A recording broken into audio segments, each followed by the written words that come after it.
marriage is sacred. My folks been together 35 years. It means something to me. I hear that. Card table scene, you know, in The Best Man. A lot of people think it's poker. They're actually playing spades. When I wrote it, I knew it was gonna have, you know, it was kind of the crux of the center part of the movie. Like, you know, this was gonna be where men got to explain exactly what they felt about men, relationships, about women. Besides, marriage is gonna curb that appetite for more women. In case y'all didn't know, marriage is a cure to promiscuity.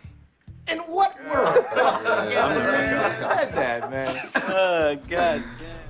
When I wrote it, it was about a 10-page scene, and the studio was extremely nervous about it. They were just like, you cannot have a scene that go on this long, about 4 guys just talking. I'm like, I think I can. And, you know, we ended up shooting a lot of footage.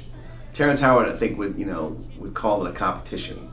The people, and he said I was like dropping little gems in his ear, and everyone's ear, right? Like, hey, you know, Tay really killed it. Hopefully you do well, but we'll see.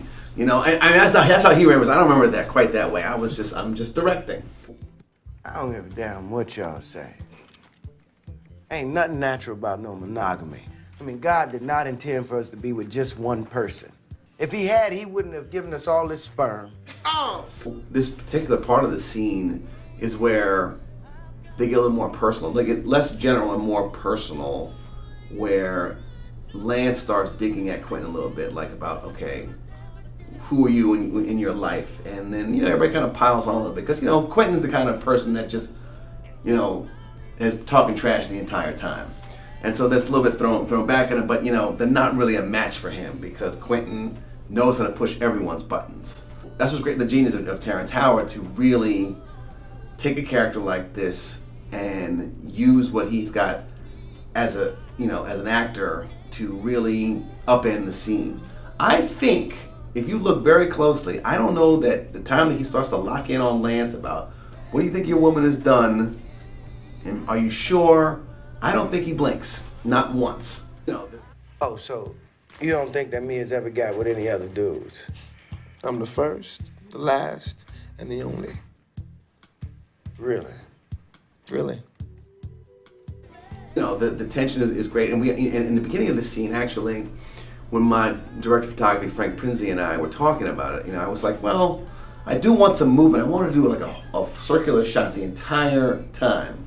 But he was never like committed on that. And he said, you know, let's have, and then we didn't decide until the day of how we were going to shoot it. We're going to have 2 cameras moving the entire time. And actually it's become kind of a signature of mine. When Lance jumps up and grabs him, it's just like, whoa, everybody in the audience was like, oh my gosh, you know, what's going to happen?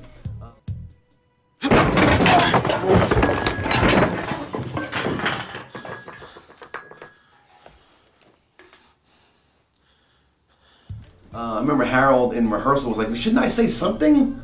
You know, shouldn't I be like jumping in? And I'm like, no, just let the tension lay. And you know Lance good enough that he might kick his ass, but he might just be like, don't fuck with me. And I think every actor in this part really just brought their A game.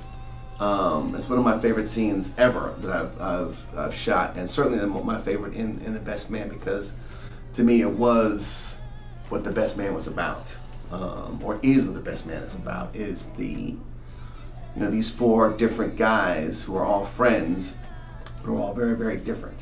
When we were screening this movie early on, like how people were just so enthralled with the scene. It's like one of those things that just like, you know, you felt like when it was fresh and nobody knew anything about it, it was just like, wow, like what a great scene that captures the audience, because they're very into the movie.